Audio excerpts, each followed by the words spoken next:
दोस्तों नमस्कार। राजनीतिक सत्ता से टकराने की स्थिति में कभी कोई चीफ जस्टिस उभर कर आता नहीं है, लेकिन जो भी आता है वो मील का पत्थर बन जाता है। इतिहास भारत का इसका गवाह है। और इस दौर में जो भी उम्मीद और आस है वो अदालतों से तो ही है, न्यायपालिका से ही तो है, या सीधे कहें सुप्रीम कोर्ट से ही तो है। क्योंकि जिस दौर में भारत की राजनीति हर फैसले को लेकर राजनीतिक तौर पर भुनाने की कोशिश कर रही हो और इस देश में राजनीतिक सत्ता के जरिए जो भी फैसले लिए जा रहे हो उसका सीधा प्रभाव अगर आम लोगों की जिंदगी पर पड़ रहा हो, तो फिर इस देश के आम लोगों के भीतर भी वो राजनीति कितनी घुस चुकी है और सत्ता का हर फैसला राजनीतिक तौर पर लोगों के जहन में किस तरीके से उठता है, यह कोई छुपी हुई बात है नहीं। एक लंबी फहरिस्त है इस देश के भीतर। वो आर्टिकल 370 हो, वो बिल्किस बानो का मामला हो, वह इस देश में चुनावी प्रक्रिया को कराने के वक्त में ईवीएम को लेकर सवाल हो, इस देश के भीतर कॉरपोरेट फंडिंग से जुड़ा हुआ इलेक्ट्रल बॉन्ड का सवाल हो, इस देश के भीतर में पार्लियामेंट मौजूद थी बावजूद इसके सेंट्रल विस्टा प्रोजेक्ट लेकर आया गया, सवाल उसको लेकर भी हो। सवाल यह भी हो कि क्या वाकई सुप्रीम कोर्ट के भीतर की पारदर्शिता मजबूती के साथ उभरनी चाहिए या नहीं उभरनी चाहिए। क्योंकि इस दौर में रोस्टर ही नहीं बल्कि कॉलेजियम को लेकर भी सवाल सार्वजनिक तौर पर अलग अलग मंचों से उठाए जाते हैं। इस दौर में सबसे बड़ा सवाल तो यह है कि जनहित के मामले जहां पर कार्यपालिका और न्यायपालिका की रेखाएं धुंधली पड़ जाती है, ऐसे वक्त में क्या कोई चीफ जस्टिस ऐसी लकीर खींच सकता है जिसे शायद राजनीतिक भाषा में कहें कि लक्ष्मण रेखा पार कर ली गई, या फिर जनहित के मसौदे और जनहित के आईने तले उसे इस रूप में परखा जाए कोई तो खड़ा हुआ। चाहे अनचाहे ये सवाल भारत की राजनीतिक परिस्थितियों के बीच न्यायपालिका को बीच में लाकर खड़ा कर चुके हैं, क्योंकि राजनीतिक शून्यता इस देश में बढ़ी हुई है।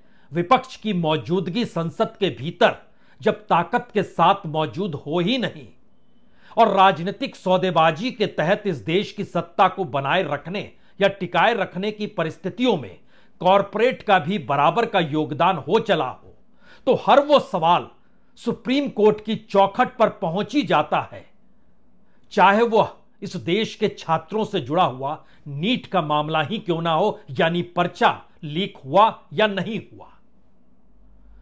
यानी हर वो फैसला जो भारत की राजनीति को प्रभावित करती है, और खास तौर से अब तो हर फैसला राजनीति से जुड़ा हुआ ही होता है, उस वक्त देश के 51 चीफ जस्टिस संजीव खन्ना बने हैं। उन्हें आज राष्ट्रपति द्रौपदी मुर्मू ने शपथ दिलाई। I, Sanjeev Khanna, having been appointed Chief Justice of the Supreme Court of India, having been appointed Chief Justice of the Supreme Court of India,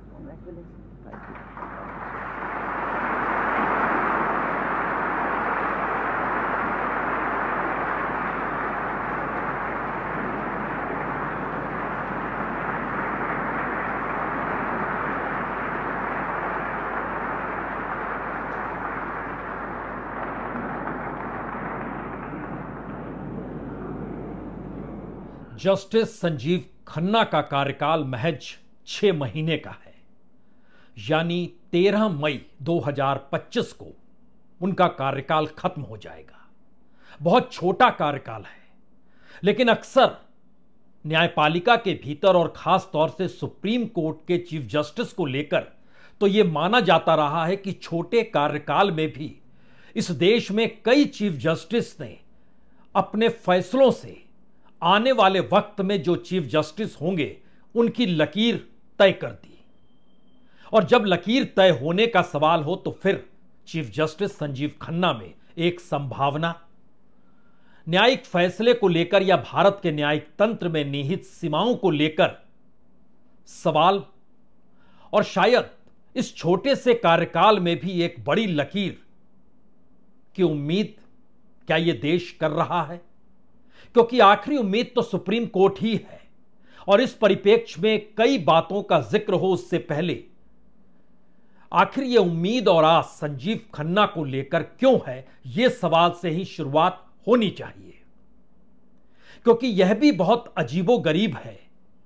Sanjeev Khanna जो लंबे वक्त तक जज के तौर पर रहे दिल्ली हाई कोर्ट में, और बीते 20 वर्षों में कोई भी दिल्ली हाई कोर्ट का जज चीफ जस्टिस बना नहीं है, लेकिन उससे भी ज्यादा रोचक बात तो यह है कि चीफ जस्टिस संजीव खन्ना की नियुक्ति जो सुप्रीम कोर्ट में बतौर जज हुई, 32 सीनियर मौजूद थे, बावजूद इसके कॉलेजियम ने यह फैसला लिया, 5 जजों के कॉलेजियम में, जिस वक्त रंजन गोगोई इस देश के चीफ जस्टिस थे। और उनकी यह किताब जो पीछे लगी हुई है, उस किताब में उन्होंने लिखा है कि दरअसल जस्टिस संजीव खन्ना को इसीलिए कॉलेजियम ने अपने तौर पर उनका नाम प्रस्तावित किया क्योंकि वो अपने कार्यकाल में 6 महीने चीफ जस्टिस बन सकते हैं। यानी यह भी एक अजीबोगरीब परिस्थिति है कि रंजन गोगोई अपनी किताब में लिखते हैं, विचार करने योग्य दूसरे नामों के मुकाबले जस्टिस खन्ना का सीजीआई के तौर पर कार्यकाल सिर्फ 6 महीने का होगा। यह वाकई अजीब था, क्योंकि किसी नाम को योग्यता के नाम पर या ईमानदारी के तौर पर जगह संभावित परिस्थितियों से हटकर कार्यकाल के अनुकूल देखते हुए उनकी नियुक्ति की गई। और यहीं से यह सवाल भी उठता है, उनके दौर के जो फैसले थे, वो फैसले और उन फैसलों पर लिखी हुई जो शब्द हैं वो चौंकाने वाले हैं। वो चौंकाने वाले इसलिए हैं क्योंकि क्या यह कल्पना की जा सकती है कि सेंट्रल विस्टा प्रोजेक्ट का विरोध संजीव खन्ना ने किया? जिस तर्ज पर सेंट्रल विस्टा यानी पार्लियामेंट मौजूद थी, बावजूद इसके नए पार्लियामेंट की जो सोच लाई गई, उसका विरोध किया गया। क्या कोई यह सोच सकता है कि अरविंद केजरीवाल को जमानत इसलिए दी गई क्योंकि वह लोकसभा चुनाव में प्रचार करें, और उसके बाद नियमित जमानत इसलिए दी गई कि वह बतौर मुख्यमंत्री जमानत मिलने के बाद भी काम नहीं कर पाए और फिर उन्हें इस्तीफा देना पड़ा? क्या कोई सोच सकता है कि उस दौर में जब बिल्किस बानो का मामला चल रहा था और 11 लोगों की रिहाई हुई थी, उस पर से 2 लोग वापस सुप्रीम कोर्ट का जब दरवाजा खटखटाते हैं, तो उस दौर में जस्टिस संजीव खन्ना कहते हैं कि 11 दोषियों में से जो 2 की याचिका सामने आई है, वह बिल्कुल इस काबिल भी नहीं है कि उस पर किसी भी तरीके की कोई सुनवाई हो। उन्होंने सीधे इनकार कर दिया, जिससे उनकी सजा रद्द करने के 8 जनवरी के फैसले को चुनौती दी गई थी। यानी उन्होंने सीधे तौर पर कहा, यह कैसे आप सोच भी सकते हैं कि एक फैसला हो चुका है, उसके बाद आप ये हमसे कहने आए हैं कि आपकी जो रिहाई गुजरात हाईकोर्ट ने की और जो फैसला उसके बाद हुआ है कि आपकी रिहाई रद्द की जा रही है, और उस फैसले को आप चुनौती देने हमारी अदालत में आ गए हैं।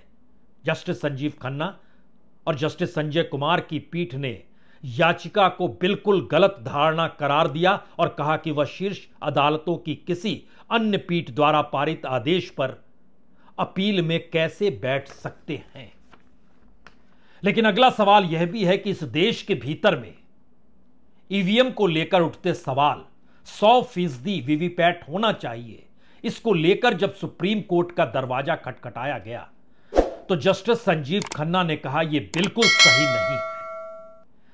और मौजूदा वक्त की स्थिति यही है कि हर क्षेत्र में, हर सीट पर कम से कम 5 जगहों पर वीवीपैट की व्यवस्था है। अपील की गई थी कि 100% होनी चाहिए, क्योंकि भारत की डेमोक्रेसी और चुनाव की पूरी प्रक्रिया तो इसी पर टिकी हुई है। इसको उन्होंने सिरे से खारिज कर दिया। यह सवाल हर किसी के जहन में होगा, बहुत सारे फैसले जब कोई लेता है, उन फैसलों के इर्द गिर्द की परिस्थितियों में कभी उसे लगेगा यह सही है, कभी लगेगा नहीं गलत है। दरअसल भारत की राजनीति ही उस दौर में आकर खड़ी हो गई है जहां पर सुप्रीम कोर्ट का हर फैसला सत्ता के अनुकूल है या प्रतिकूल है, इस दृष्टि से कोई देखने लगा है। लेकिन संविधान की व्याख्या करते वक्त, जनहित का जिक्र करते हुए आज संजीव खन्ना के उस इतिहास पर हम नजर क्यों डाल रहे हैं? उसकी सबसे बड़ी वजह यह है कि वह जिस परिवार से आते हैं उस परिवार में उनके चाचा, जो सुप्रीम कोर्ट में पूर्व जस्टिस हंसराज खन्ना के नाम से जाने जाते हैं, उन्होंने एक फैसला इमरजेंसी के दौर में दिया था। इमरजेंसी में हैबियस कॉर्पस के मामले में उन्होंने अकेली असहमति जताई थी और कहा था कि बिना उचित प्रक्रिया के नागरिकों के बुनियादी अधिकारों को निलंबित नहीं किया जा सकता। यानी हैबियस कॉर्पस जिसे उठा लिया गया, बंद कर दिया गया, उसकी जानकारी अगर परिवार वाला मांग रहा है तो आपको देनी होगी। अब आप इमरजेंसी के दौर को याद कीजिए और सोचिए, उस समय इंदिरा गांधी के सामने कोई खड़ा हुआ था तो वह जस्टिस हंसराज खन्ना थे। उनकी तस्वीर आज भी सुप्रीम कोर्ट के कोर्ट नंबर 2 में लगी हुई है। और संयोग ऐसा है कि जब justice Sanjeev Khanna supreme court में बतौर जस्टिस आए तो उन्हें कोर्ट नंबर 2 ही अलॉट हुआ, जहां पर उनके चाचा हंसराज खन्ना की तस्वीर लगी हुई थी। लेकिन मसला इतना पर नहीं है, मसला यह है कि सत्ता से टकराए थे वो और इंदिरा गांधी उस वक्त प्रधानमंत्री थी। इंदिरा गांधी ने दरअसल जब उनका मौका आया जस्टिस हंसराज खन्ना का चीफ जस्टिस बनने का, तो उन्होंने उनकी वरिष्ठता को नजरअंदाज कर दिया, खारिज कर दिया। जस्टिस खन्ना ने उस वक्त इस्तीफा दे दिया। लेकिन कोर्ट के इतिहास में उन्होंने एक अमिट जगह बनाई या एक ऐसी लकीर खींच डाली जिस लकीर के आसरे बार बार यह सवाल तो उठता है कि जनहित के मामलों को लेकर जहां कार्यपालिका और न्यायपालिका की लकीरें धुंधली हो जाती है, वहां पर क्या सुप्रीम कोर्ट और चीफ जस्टिस के सामने कोई लक्ष्मण रेखा होती है? यस, कॉन्स्टिट्यूशन जब we the people, of the people, for the people के आश्रय रहता है तो इस देश के नागरिकों के अधिकार सर्वोपरि हैं, उसमें सत्ता मायने नहीं रखती है। और यही तो वह उम्मीद और आस है जिस उम्मीद और आश्रय के भरोसे से मौजूदा वक्त में लोग बार बार सुप्रीम कोर्ट को देखते हैं। इसी वजह से आज जब शपथ ले रहे थे तो प्रधानमंत्री की मौजूदगी भी थी। बाद में ग्रुप फोटो भी उन्होंने खिंचाई। इन तस्वीरों को देख लीजिए, उसके बाद फैसले दर फैसले उस इतिहास में आपको ले चलेंगे जिसे आप सुनेंगे तो हो सकता है आप कई फैसलों को लेकर आपके रोंगटे खड़े हो जाए।